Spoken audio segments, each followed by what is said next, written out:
There were giants in those mountains. There were giants in those mountains. At least that's what Trevor first told me when he proposed that we pitch in on some raw, unimproved land in Alaska. He showed me a satellite image on his computer of the 7 acres he was eyeing, and just 2 miles north of the lake adjacent to the 7 acres. He asked me to stare at the blown up image of the snowy mountain ranges and tell me the first thing I saw. We were sitting in my living room at the time, a sad one-bedroom on the first floor of an apartment complex, too low on the listing for a pool, but just marginalized enough for a workout room with cable TV. The price on the lot was reasonable, but only because, I reminded him, it was virtually unreachable. No one ventured that far north in Alaska, save for the few survival shows we watched on TV, and they were promised hundreds of thousands of dollars for their efforts. He assured me that the land was reachable, but with the right know-how. He tried to convince me that there were vast networks that were forgotten, but that were apparent on any map, which had been constructed by highly advanced civilizations in the past. They were heavily obscured by tree cover at this point, but the entrances to these access routes were still marked by the bodies of the dead men and women that built them all those eons ago. I pictured in my mind sparkling gates of bone or something along those lines, but he told me to set aside those fantastical images cast from the silver screen and unfocus my eyes as I stared at the satellite image on his beat-up laptop screen. I did just that, but I couldn't make sense of the significance of this particular mountain range presented for my scrutinization. I began to zoom in until there were only pixels, and he slapped my hand away so that he could return it to its former layout. Then I saw it. But the first feature to give it all away was the sloping hair, resembling a network of glacial rivers cascading down the frozen foothills. There was the swan-like curve of the neck, the featureless face and profile, mounded waist, and acute legs tucked in fetal style. A female giant had laid down here in her final resting place, and I couldn't deny Trevor's conviction. And the look on my face must have given me away, because he was grinning as he stroked his neck-long beard, beady eyes glimmering in the blue light of the LCD screen. He didn't let on any more than the fact that this burial ground was expertly positioned in such a way to act as a marker.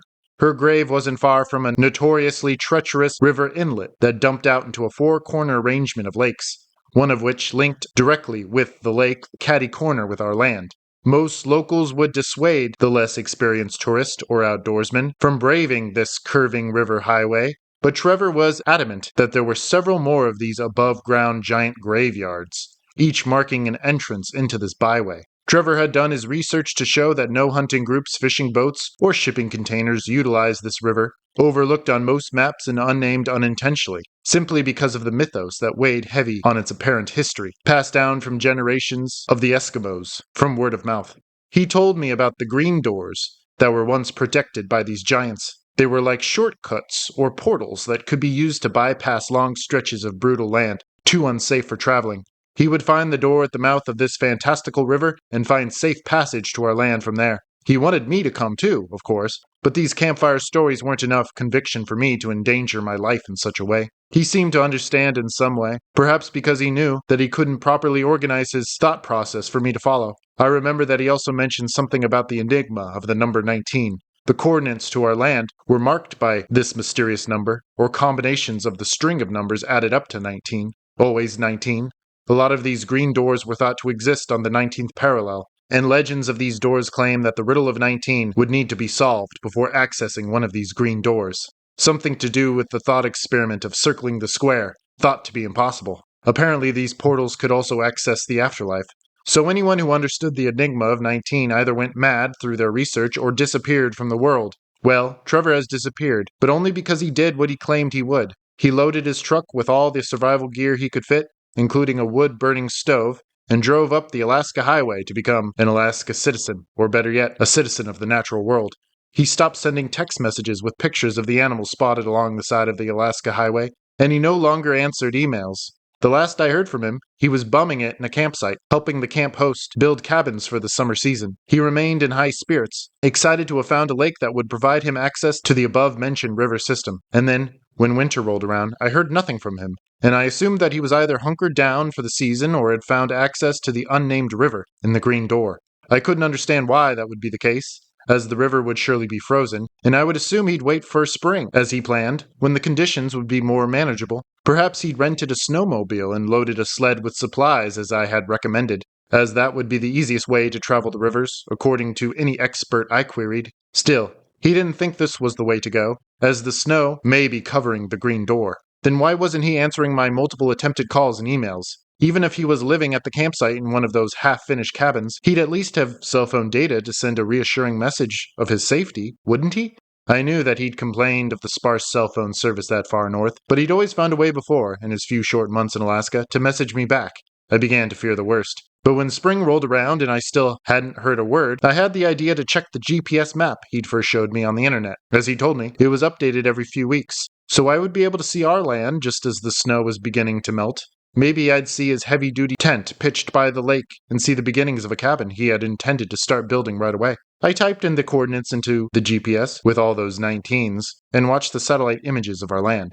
I was quickly caught by surprise by what looked to be a snowy roof of a structure parked at the shore of the half-frozen, unnamed lake on our land. I could be certain that it hadn't been there before winter. It had been undeveloped, raw land, and now it looked as though a good portion of the trees had been cleared, used to assemble the cabin. And this was no amateur cabin. It was hard to fathom the true scale of the structure. But using the lake and the few surrounding trees as scale, it was a mansion. It had to be 4,000 square feet at the least. Most unsettling were the large tracks in the snow that surrounded the outskirts of the cabin and sometimes led off into the well-worn trails into the woods, only to be obscured by the cover of trees.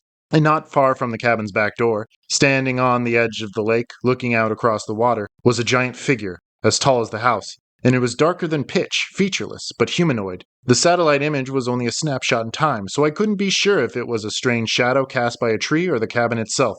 Maybe it was just a glitch when the image was uploaded to the satellite and rendered on the site. Maybe that would explain why the scale of the house looked so off. Yeah, that had to be it.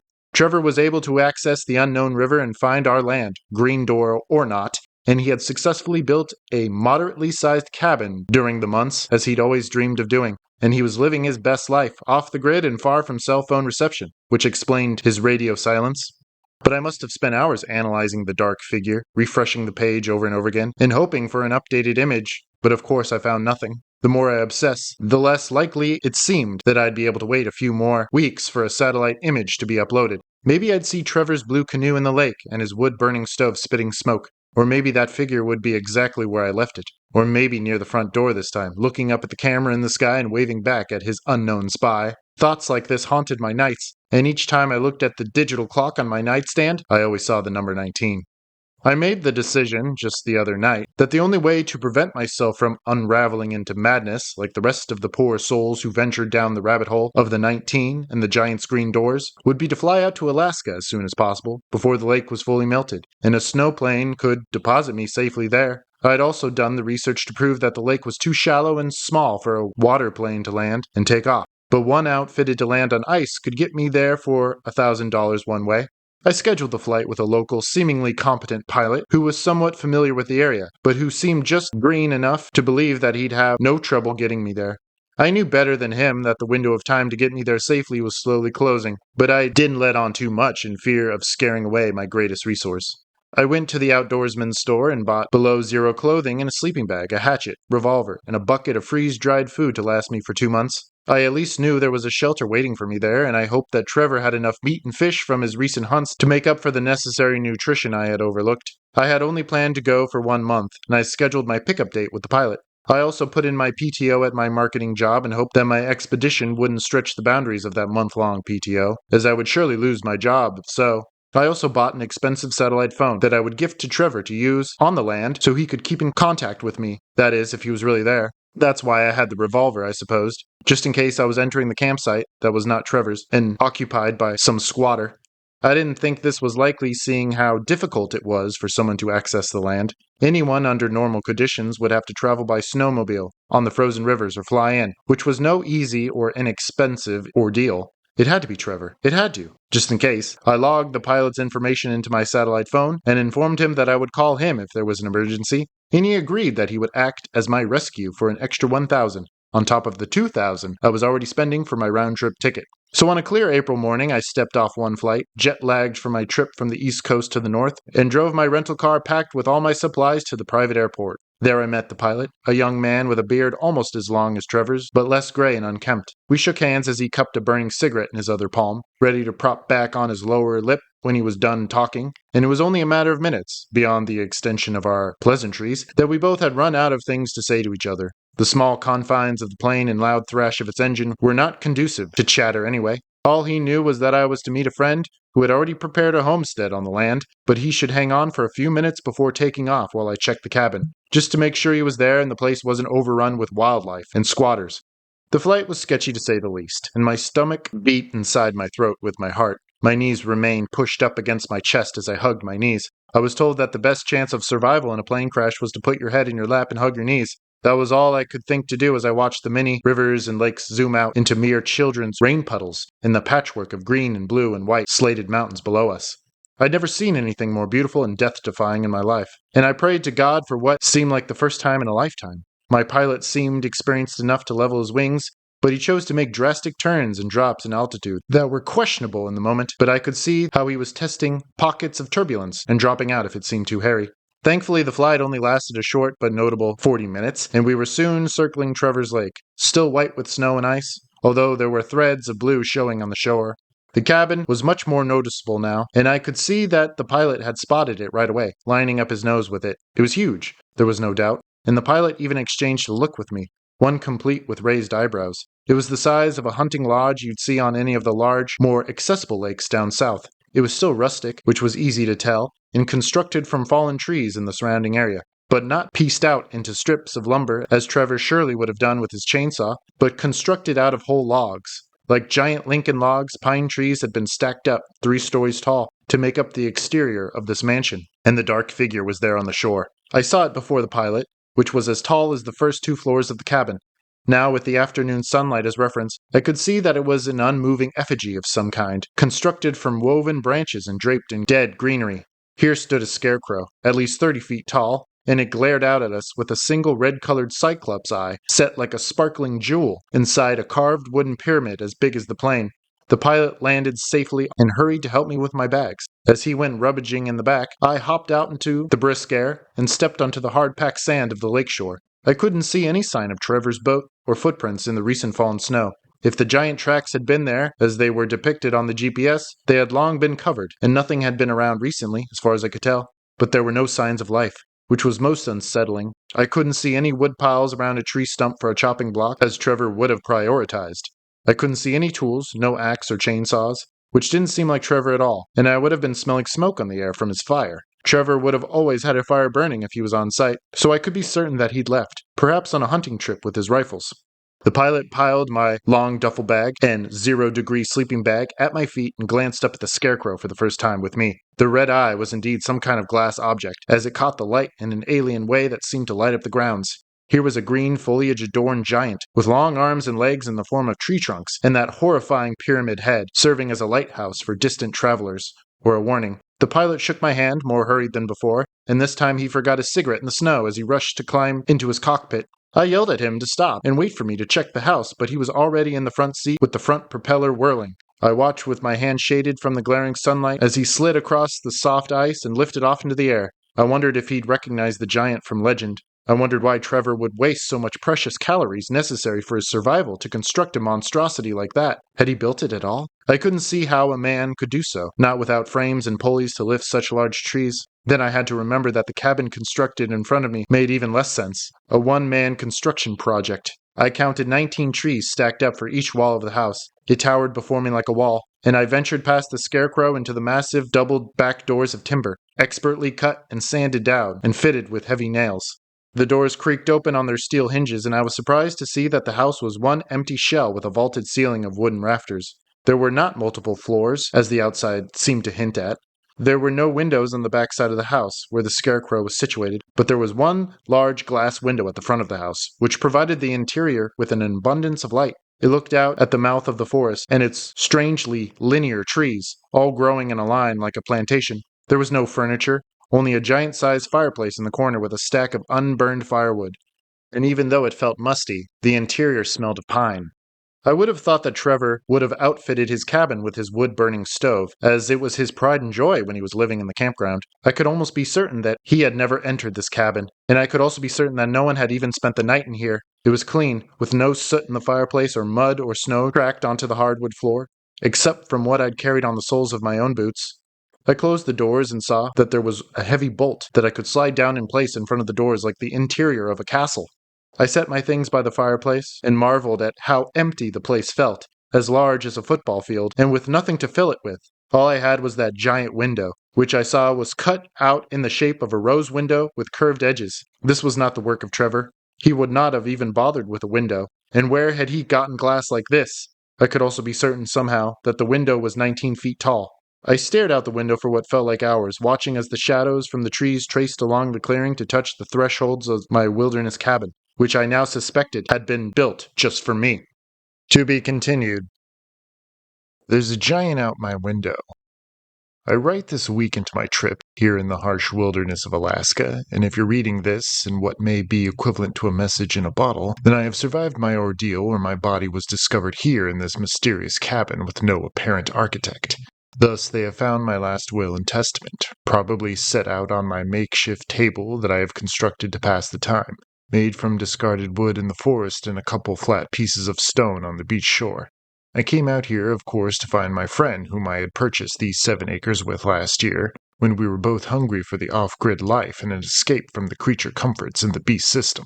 I took the coward's path, and I will have to live with that for my remaining days on this earth. He followed through with his dream and came out here to find the land alone. When he stopped texting me, I knew something had happened. Either he had fallen into trouble trying to discover our impossible piece of paradise, hidden away on any map of Alaska and otherwise unnamed and ignored due to its inaccessibility, or he had indeed made it here and could no longer reach out due to the lack of cell phone reception.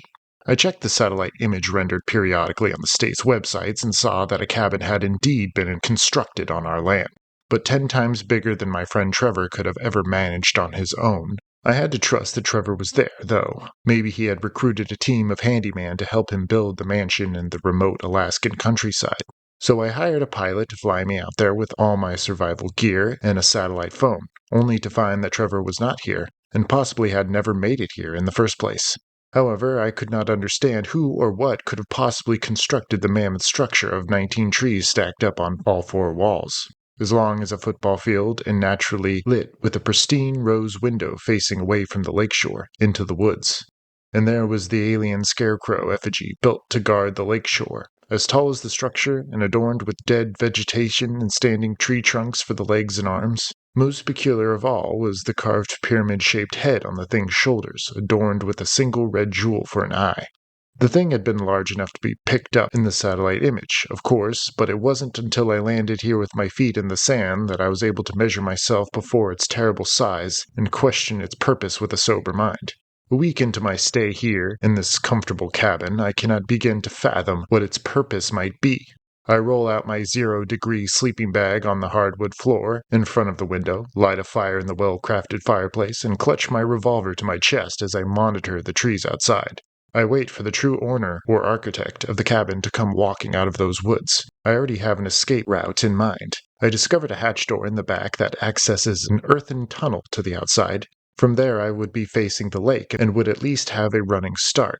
I also have my satellite phone, but I have held off on making any emergency calls. No, I will save that for an emergency, and for my final call to the pilot to come fetch me. It's good to know that the option is always available, though, especially when you're a stranger in such a strange land as this one. I will wait out my month here. It's the least I can do for Trevor, and for reneging on our previous plan to brave the elements of Alaska together and start our homestead. I made him come out here alone, and I pray that he will return to this cabin or finally arrive for the first time, with the coming thaw of the lake and the onset of spring. I took a month's worth of vacation time, so I'll spend it here. If he went off on a hunting trip or returned to town for whatever reason, a month should be enough time for him to return. I wondered if this was foolish thinking. Why would I still assume that he had anything to do with the construction of this fortress? He could have met the right contractors with the skills to pull off such a project, but to have it constructed in only 2 months' time, over the winter, when the elements would have been the most preventative, I couldn't convince myself that I was any safer without the pistol at my side. Part of the reason that I had resisted accompanying him on this trip was the strange conversations he tried to implicate me in, where his access to the land I was currently inhabiting hinged on discovering the mythed green doors of teleportation that had been guarded by an ancient race of giants, long extinct from this world. He also spoke cryptically of the riddle of the number 19 and how it fit into the impossible math problem of circling the square would activate the green door and give him safe passage to any place on the planet. The longer I stay on this land, with no sign of wildlife, not even a gray squirrel in the trees, eating my freeze-dried meals that I heat over my fire, the more I'm convinced that Trevor had lost his mind out here, wherever he ended up, and may have killed himself. I tried not to mourn him too intensely, as I knew in my heart that his main intention was to go out in that way, in the pursuit of what he believed in, freedom of the human spirit in the natural world. But I couldn't help but revel in my guilt, knowing that circumstances might have been different if I had been there to help him run the snowmobile or the boat on his expedition to the land I had accessed, with hardly any trouble at all. I felt like a cheater, like an unworthy transplant in a world I didn't deserve or couldn't begin to find sanctuary in. And on one of my first nights on the land, I saw lights dancing outside my window. At first they looked like flashlight beams, attached to the hands of a search and rescue team of a dozen odd men.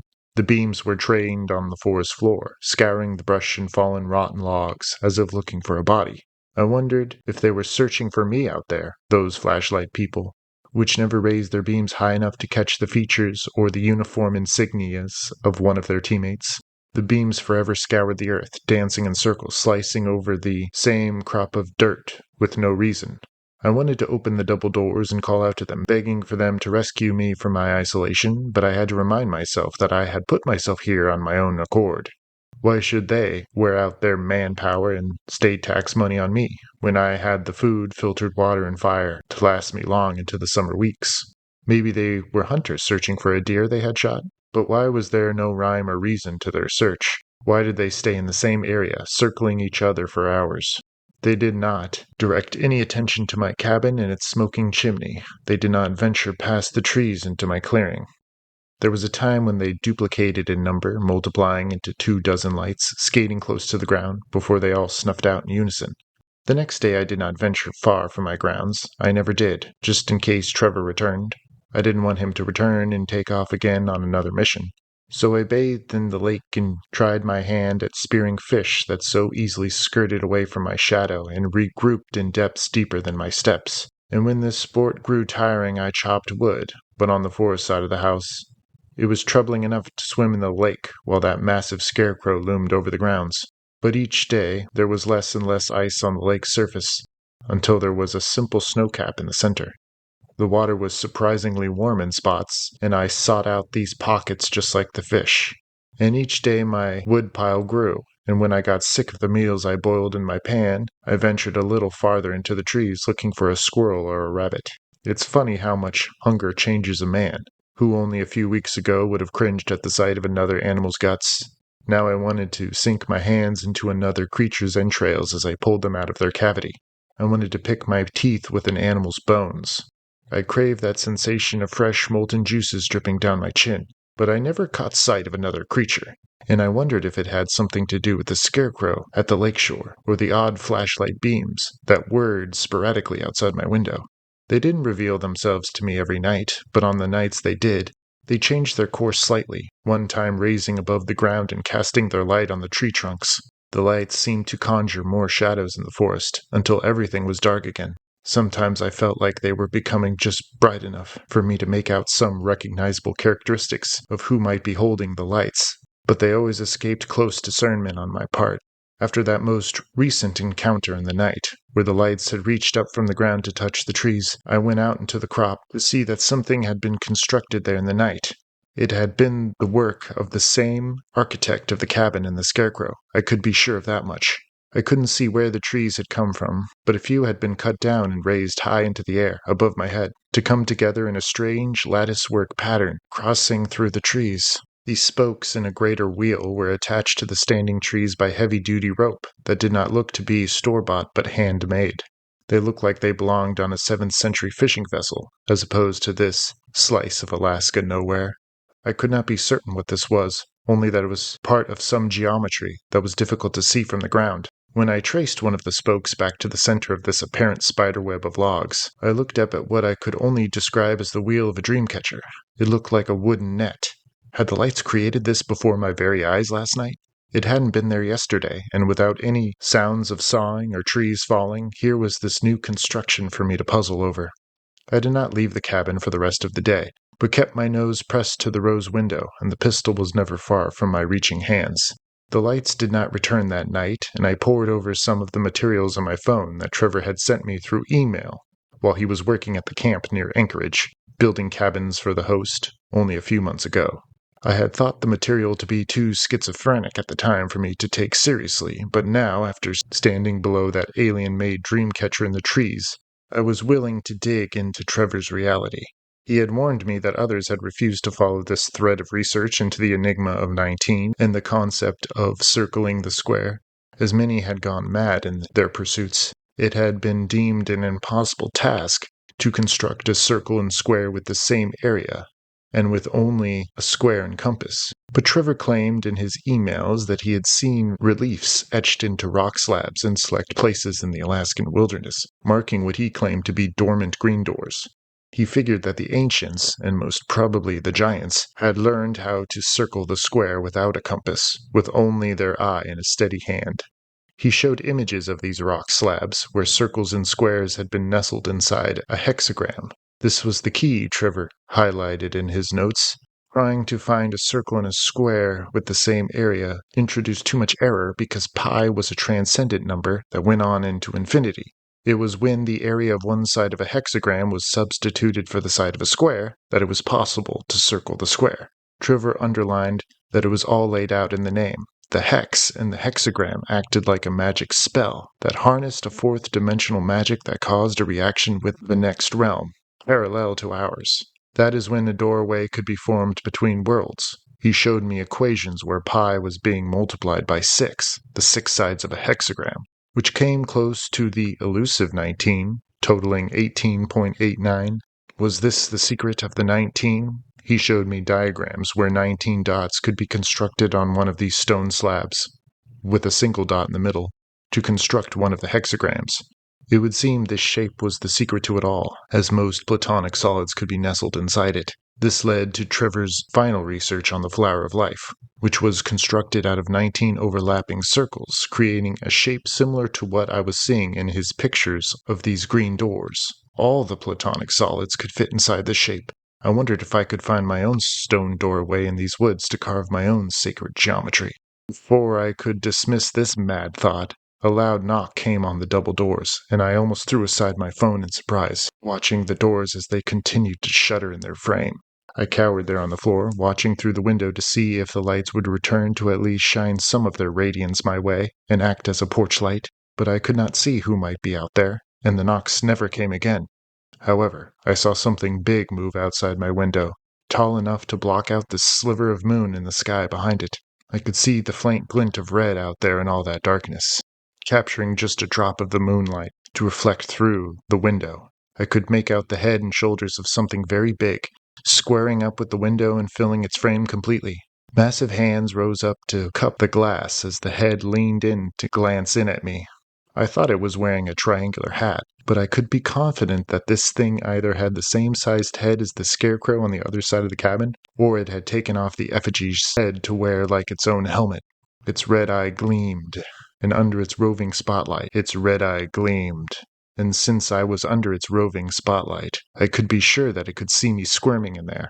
So I rushed to the fireplace to snuff out the rest of the embers with the bucket of water I had on hand, and with it went the rest of the light. And when I looked back, the thing was no longer there in the window. I didn't know if it was as intimidated by me as I was of it, but I couldn't see why it should be frightened of me. It was 18 feet tall at the least, or maybe even 19 or 20. I just hoped that I wasn't the squatter in this situation, trespassing in its home, where I was sure to be rudely awakened a second time, and this time with the means to get my full attention. It already had it, of course, and I didn't sleep the rest of the night, and the pistol never left my hand. To be continued. I haven't left this Alaskan cabin for several days now. I don't even know how long it's been. Is my month up or not? I'd only planned to visit my friend's land here for 4 weeks, just enough time to cash in on my PTO at work. Ideally, I would know when my month is up, after my food stores have been exhausted, but there may have been a day or two in there where I didn't eat.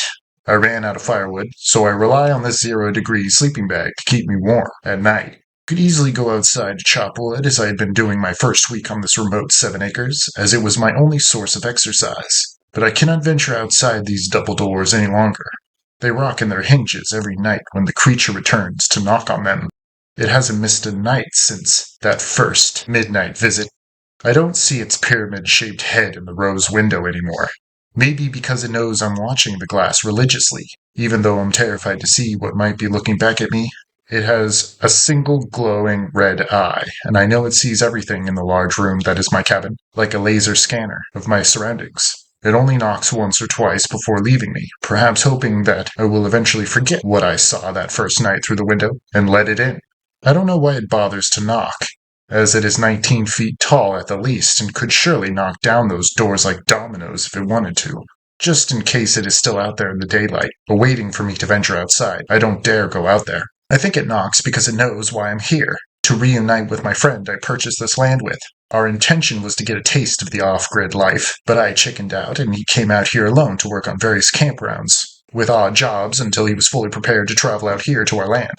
I came out here looking for Trevor, as I saw in the satellite images that a cabin had been built here on the land, and in only a few months' time. He never got back to me, and fearing the worst, I flew out here with my modest camping gear for a high price, which is what Trevor should have done in the first place. Part of the reason I didn't come out here with him is because he had talked too extensively about the mythed green doors, which would serve as shortcuts to other parts of the world, or worlds. They were said to be protected by the giants, and I am beginning to think that is true, judging by my midnight visitor. Had Trevor found one of the green doors, and was it protected by this creature, who won't let me sleep at night? I had reviewed the notes he sent me through email, which contained images of these supposed green doors, which were marked with sacred geometry, hexagrams, circles, and squares. Apparently there was a magic to the construction of these geometries on the rock slabs in the forest, involving the equal spacing of 19 circles in a hexagram pattern, and connecting the dots to create a circle and a square with equal areas within a hexagram, supposedly circling the square, said to be impossible by mathematicians and philosophers alike. Why hadn't he just rode a snowmobile out there, as I had originally suggested? Then I would have gone with him, and he wouldn't have gone out here alone to be a target for the tall creatures in these woods that everyone is too smart to even venture into. And I wouldn't be the newest target for it to hone in on with its red eye. No, he never had it in his mind to go the safe route. He wanted to find the green doors, whether they were still protected by the giants or not. I wondered if the doors in his pictures were located somewhere near the mansion-sized cabin by our own private lake. I should have known that Trevor couldn't have built this mansion with the materials he would have packed in. No, it was likely built by the 19-foot-tall thing that knocks but never enters. But why build this cabin, felling all these trees to stack up as protective walls from the wilderness? And why construct the scarecrow at the shore of the lake? And why fashion the scarecrow to be the same size and appearance, with the pyramid-shaped head and cyclops eye? Is this giant trying to attract more of his kind to our lands? Maybe it is knocking on my cabin as a warning that I should get out before more of his kin arrive. With that thought, I fired up my satellite phone, but I was horrified to realize that I would have to leave my sanctuary just to find an open spot in a clearing with no tree cover, so that I could point my phone at a clear section of blue sky. I had a pickup scheduled with the pilot at the lake as soon as the month was up, but would that poor fellow follow through with the plan? I paid up front, so he should arrive, but he was pretty quick to fly off when he first dropped me off, after seeing the 20-foot-tall scarecrow in front of the cabin, as if he had recognized the beast.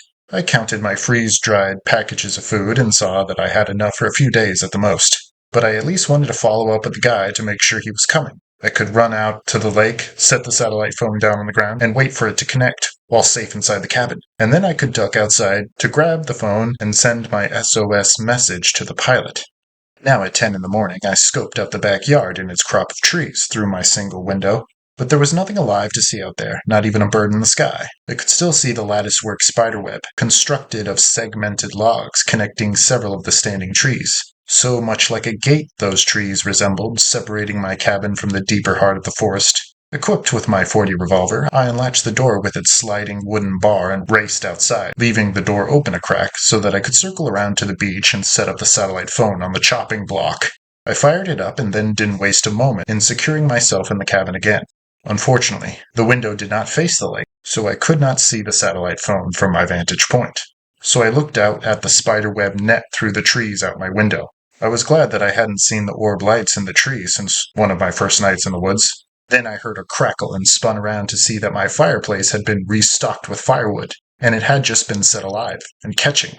I could already feel the heat from my other side of the room and smell the sweet pine fragrance of burning wood.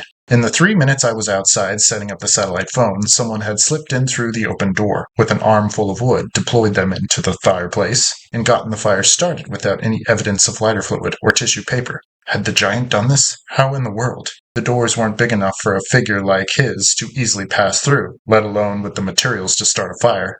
And for what reason? I didn't waste a moment in barging back outside to check on my satellite phone, and I wasn't even surprised to see that the chopping block was now empty. I looked up at the towering pyramid-headed scarecrow and knew that I was being watched at that moment. I pulled out my weapon and did a quick turn there on the lakeshore, going against my better judgment to threaten the creature to show itself, but nothing responded to my challenges. I heard something large and loud crack in the forest on the other side of the lake, and I retreated into the cabin's heat, but I knew I wasn't alone. On the other side of the cabin, a dark shape was hunched over by the fire, and I was surprised to find how relieved I was to see anyone, as long as they were my size. And then I recognized the head and shoulders and the long hair as it parted with a slight turn of its head my way. This was Trevor, finally returned to his cabin. I bridged the distance between us, but halted in my steps when I noticed that the fireplace's light could be seen through his back and chest. He looked at me through the sides of his eyes, which glinted in the orange firelight, and he grinned through his beard at me. Only his features were sharp in the light, but the rest of his form was smoky and unrealized. When he spoke to me, his voice echoed queerly in the vaulted ceiling above my head, and I wondered if this was the first time someone had spoken within those walls, and without vocal cords either. His voice came riddled with static, meeting me from the end of a very long subway tunnel. "I'm glad you got the email messages. That way you know what to expect when you go out there," Trevor told me. "Unlock the green door from your side, and I'll be there on the other, ready to come through." "What green doors? I don't know where to find them," I argued. "I'm not here with you in person, just in spirit," he said, tilting his head to gaze back into the fire. "I'm on the other side. I went through the green door, but I didn't know they had a ticking clock on them. I went back, but the magic was spent, and I was deserted here on the other side. You need me to open it on my side?" "I need you to catch your Cyclops friend in that trap I set for him in the woods. That's the most important thing." "Trap? That was you who built that?" He nodded. "It's much easier to build large structures over here on the other side. Those lights you saw, they were me, from the next dimension, a fourth-dimensional space. That's what construction looks like from your perspective down here in the 3D, like flashlights shining. I can pick up whole logs like toothpicks and put them together like toys. No, the giant didn't build this cabin. I did. I also built the scarecrow, but not to scare the thing away, but to attract it. You see, when I opened my green door, I did not heed the warnings from the locals to close it as soon as I did. So, while I went through, I allowed the Cyclops to come through into our world. If I had listened, I wouldn't have opened it in the first place, because I cannot reopen the door from my end. The magic only works on your side.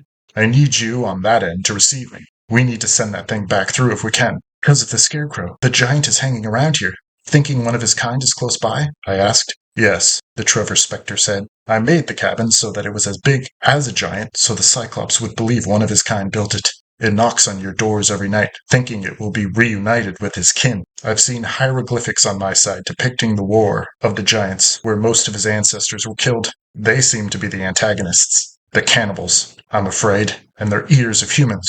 "Great. You brought a cannibal to my doorstep," I cut in. "I brought a giant cannibal to the doorstep of your world," Trevor replied. "How am I going to lure it into your trap?" I asked. "It must have seen it by now, and it must know I'm here. It looked me right in the eye through the window."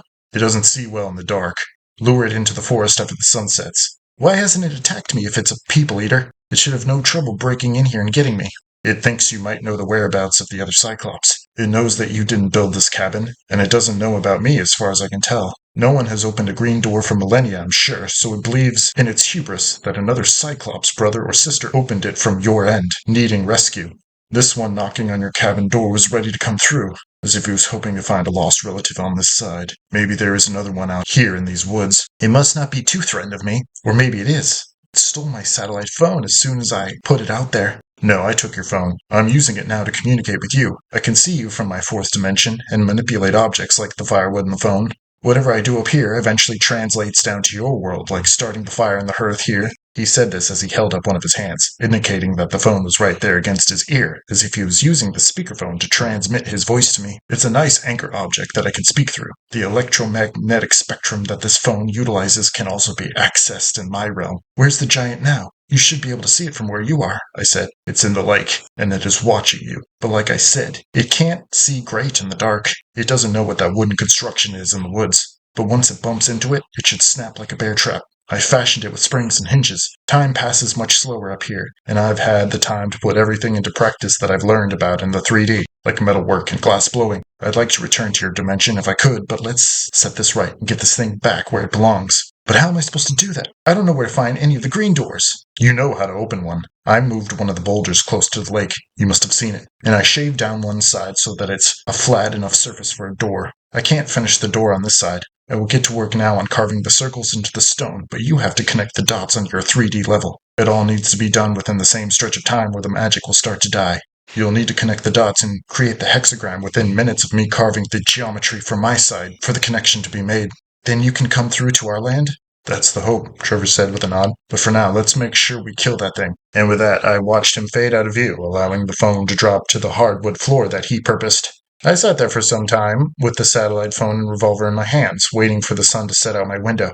I wondered if Trevor was still there with me, except in his own dimension, keeping an eye on the giant in the lake, or perhaps sitting there with me by the fire to keep me company. I wondered when I would know when to act. As soon as the sun set, was I to go out there to the lake, start carving into the boulder to get the Cyclops' attention? I broke out my large hunting knife, which I thought would do the job. But would that be enough to coax the monster out of the lake? What if it wanted me to reopen the green door so it could get through?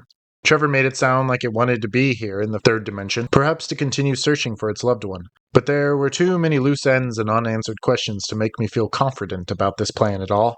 I would have switched on the satellite phone a second time to get Trevor's plan B, but it looked like he drained all the battery with the last call between worlds, and I would have to wait. But when the time came and I saw the light dwindling and finally extinguished through the trees, I went back out there into the dusk, squinting to see over the lake. It was noticeably colder by the water, but there was not even a ripple on the mirror surface. I found the boulder that Trevor had indicated, not even 12 yards from the scarecrow, and I saw that a circle about the size of a quarter had already been etched into the rock's slate-like surface. I watched in amazement as a new circle began to materialize a quarter of an inch to the left of the former one. I could be sure that Trevor was there with me, but in spirit, as he'd indicated. I could picture him in my mind's eye, stooped over the rock with a look of concentration, carving into the rock with his knife or whatever chisel he'd crafted up there in the fourth dimension. It looked like he was making quick work of evenly spacing those 19 perfect circles. So I unsheathed my knife so I could be ready, but I quickly realized I should be holding my gun instead. Looking out over the lake, I could see what appeared to be a dark iceberg on the surface of the water, a perfect triangle point that continued to grow in height and dimension as the Cyclops' head lifted. I saw its red eye, unblinking and reflecting the last of the sunlight in the western sky. It saw me, and now that I'd seen it, it continued to step out of the water. I watched the pyramid take full form, followed by its light pull of a neck, its razor-sharp shoulders, and swinging gorilla arms as it strode forward, turning the sequent mirror of the lake into a wake pool. It was black as pitch, and I couldn't make out any distinguishing features on its chest, arms, or legs, as if it was made of shadow or smoke. It rushed toward me, and all I could think to do was run with the gun and knife in each hand. I felt the earth rumbling under my boot heels as I circled around to stand on the other side of the wooden spiderweb trap. I yelled at it from my safe haven in the trees, brandishing my gun and even lining up a shot through the branches to squeeze off in its direction. I don't think I hit it, as large as a target as it was. I watched it lumber into view, bumping its shoulder into the brick chimney on the outside of the cabin and fixing its spotlight eyes on me, and it came after me, silent and smooth in movement, stepping 10 yards with each step and reaching toward me with a 6-fingered hand, as big as the plane I flew in on. Then it stepped into the line of trees, and its pelvis triggered the trap and caused it to close around its middle and chest, pinning its arms to its chest. When the trap closed, it ripped out a few of the standing trees on the ground around me, and I dove back into the clearing as the force began to fall in a domino effect of trees, striking their neighbors. A few more trunks fell and crashed into the thing's head. It did not scream, but it fell on its knees. It was buried in the tumbling logs. It fell still, with just the tip of its pointed head sticking out of the rubble. Relieved, I rushed back to the stone slab, just in time to watch the last circle as it was completed. I took that as my opportunity to start tracing the lines, from one circle to the next, and once I had the hexagram border traced, I went about drawing the square in the middle of that, and the circle inside the square, copying from my memory the green doors from the pictures Trevor had shared with me through email. Then the earth trembled a second time, but not from anything activated by the green door. That remained cold and dormant. I didn't know what to expect as soon as it was open, but I heard the logs rolling behind the cabin as the giant struggled to free itself, and I looked in time to see its head peeking out over the cabin's roof, one eye fixed on me. And now it was climbing over the cabin, hooking its elbows into the roof so that it could boost itself up and lift its weight up over onto the shelf. And then its long spider legs were bending and digging for purchase as its arms reached across to grip the edge of the roof and pull. The cabin groaned as it attempted to collect itself on the ground again. I didn't know what else to do but to turn and fire, but I quickly gave up on that when it continued to amble toward me. I slapped the boulder and screamed for it to open, begging for Trevor to work his magic on his side, but nothing happened. No visible doors had opened in the air. There were no dimensional rifts or floating portals of light, and I was running, tripping over my own feet and lying sprawled out in the sand as the thing closed the distance in one step. But it stepped over me and measured itself up next to the scarecrow, peering out over the lake. It seemed to crook its head to glance down at the green door at its feet, which did seem to be reflecting some unseen light like a glass surface. In fact, the lake had a strange new texture as well, as if it was the source of its own light, glowing a coppery orange. The trees all had white auras of light that flickered like candle flames, and the grass and rocks all seemed to glimmer with a dewy water. The sky was the most peculiar of all. Although it was twilight, and I should be looking up at a bluish-blackish screen with the beginning of twinkling stars, I looked up at a green sequent dome that radiated its own light like the lake. "Ah, I suppose the door is one way," a dejected voice said next to me. I straightened up in the sand to see Trevor standing next to me, hands on his hips, and as solid as the day I last saw him, before packing up all his things to venture across country on the Alaska highway. "Now we know. I was afraid that might be the case. But at least we were able to confirm that for ourselves. We won't be going home anytime soon, at least not through that door." I returned my attention to the lake to see that more triangular heads were poking out of the water, as 2, 3, and then 4 giants came striding out of the lake, all with those red cyclop eyes. "Sorry that I brought you into this world with me, but it looks like I did so just in time. That's not where we would want to be right now. At least here you won't have to worry about hunger or thirst or cutting firewood," Trevor said. "So there were more of them in our world anyway, hiding and waiting." "Yes, I thought they snuck through the door when I came through, but it looks like they've been in the 3D for a very long time. Maybe they just wanted us to open the green door one last time, so we'd trap ourselves in here and stop bothering them in their home. It looks like this was their lake first, and I guess they didn't like us squatting here." "I was the squatter after all," I said under my breath. We both watched as the Cyclop giants walked off into the shimmering trees, until only the tops of their bobbing cone heads were visible above the canopy, and then gone. Huh. I'm realizing now that my journals can never be read by any of my family, my friends. I will have just disappeared into the Alaskan wilderness like Trevor, like so many others. And I'll be written off as another hapless hiker way over his head. If you're reading this, then I can't be sure you're in the 3D world I came from. Maybe you're here in this twilight zone with me and Trevor. Maybe we'll meet someday on either ends of an Alaskan lake. Maybe I'll be as solid as you, or a ghost of a shadow of my former self. If you see me, waving a hand, don't be concerned for me. The giants have left this world to Trevor and I. Perhaps we'll build something beautiful for the ones we've left behind. Or maybe we'll just build a wall to keep the monsters out.